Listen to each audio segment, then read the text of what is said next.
Mathematics Part 2, that is Geometry. Hello students, in last session we have studied one theorem, that is basic proportionality theorem. So using that theorem only today we are going to prove another property. The name of the property is angle bisector property. Textbook page number 8, on that they have given the proof of this property. So first I will read the statement of that theorem. See what it is. The bisector of an angle of a triangle divide the side opposite to an angle in the ratio of the remaining side. Means what? See, suppose this is one triangle ACB I have taken, and one of the angle, that is angle C, is having a angle bisector.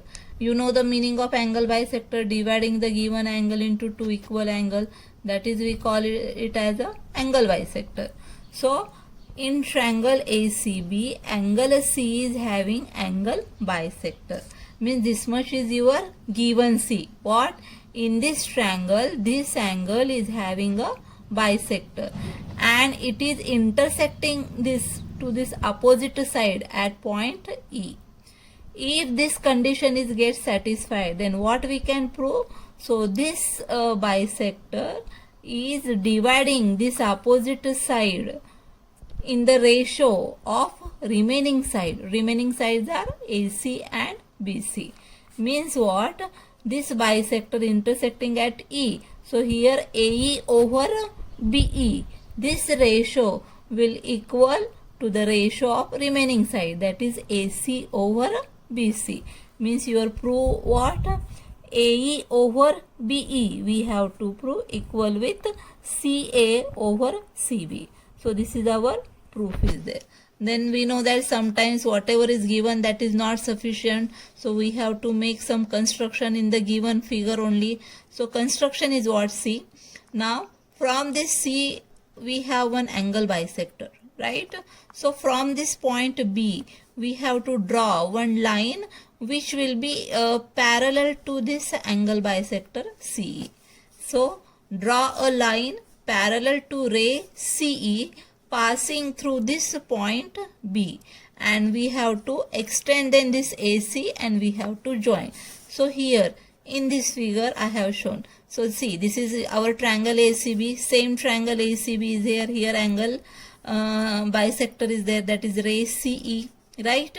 So to this CE we have to draw one parallel line which must pass from this point B. So we have drawn this. So this AC side of the triangle we have extended and they both meet here at point D.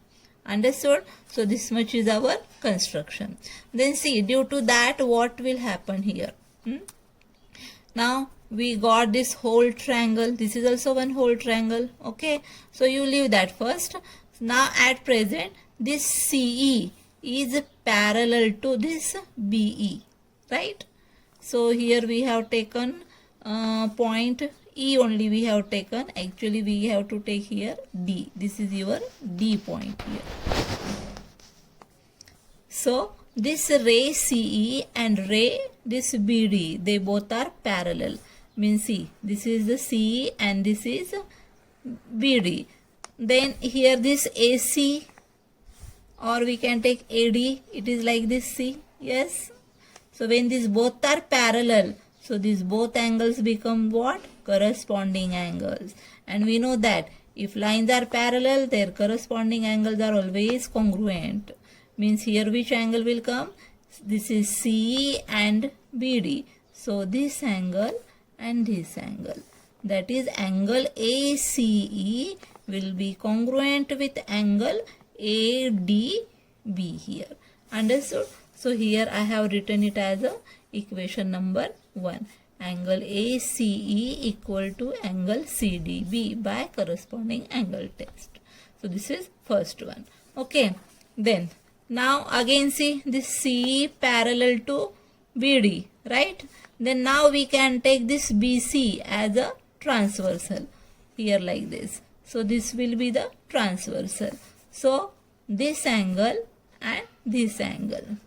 will be what? Which type of the angle now? These will be alternate angles. And we know that in case of parallel lines, alternate angles are also always congruent with each other. That is, angle ECB will be congruent with angle CBD here. Okay, so here I have written angle ECB equal to angle CDB. Why? Because they are alternate angle. Okay, then now see what we got. This angle congruent with this one, this congruent to this one. But main, our given is what? C. This is a triangle ACB. This is the angle bisector. So these both angles are congruent here, right? Means this is a given. But now this angle is congruent with this one. This is congruent to this one. Means suppose this is 1, here 1. So this is 2, this is 2, right? But first and second, these both are congruent. Then its congruent is this one, its congruent is this one. So they will become congruent with each other. Which property we can say? Property of transitivity, right? So in this way, we got angle CDB congruent with angle CBD here. Understood? See, first this is parallel to this, then this is the transversal. So due to that, these two corresponding angle equal. Then again this is parallel to this one, then this is the transversal. So these two alternate angles are congruent. But these both are congruent to each other. So their congruent angles will also become congruent with each other here. Then see, in triangle CBD, if we take this triangle, then its base angles we got equal. See, then we know that isosceles triangle, what? Suppose in one triangle, isosceles triangle means what? Its two sides, any two sides are equal. If these two sides are equal, then their opposite angles are also equal. Then but here we got one triangle is there and its base angles are equal. Means what will happen? Their opposite sides will become equal.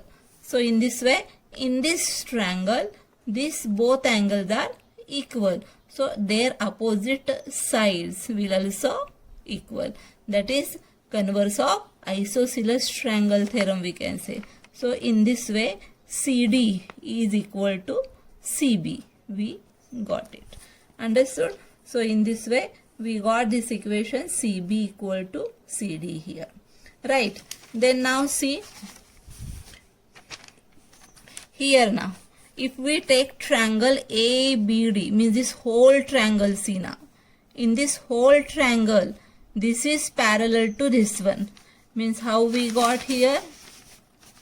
Same triangle again I am drawing here, see. Here A, here D, and here it is B. And this C, here it is there. And this is parallel to this, we have told. Then we got the basic proportionality condition or no? So in one triangle, this line is passing through this point and remain parallel to this one. Then what happened? The ratio of these two sides are equal. So according to that, what we'll get here, it is E, here it is C. Then AC over CD will be equal to AE over EB. See, AE over EB is equal to AC over CD. Why? Basic proportionality theorem here. But just now we have seen what in this triangle, this CD is equal to CB, right? So in this place of CD, we can write CB. That is AE over EB. This ratio will be as it is, AC to AC. But CD and CB, this CD and CB are equal. So in place of CD, we have written CB. Means what? See in the figure, AE over EB is equal to AC over CD. Means in one triangle, if one angle is having a bisector, then this bisector will divide this opposite side in the ratio of the remaining two sides. Understood? Thank you.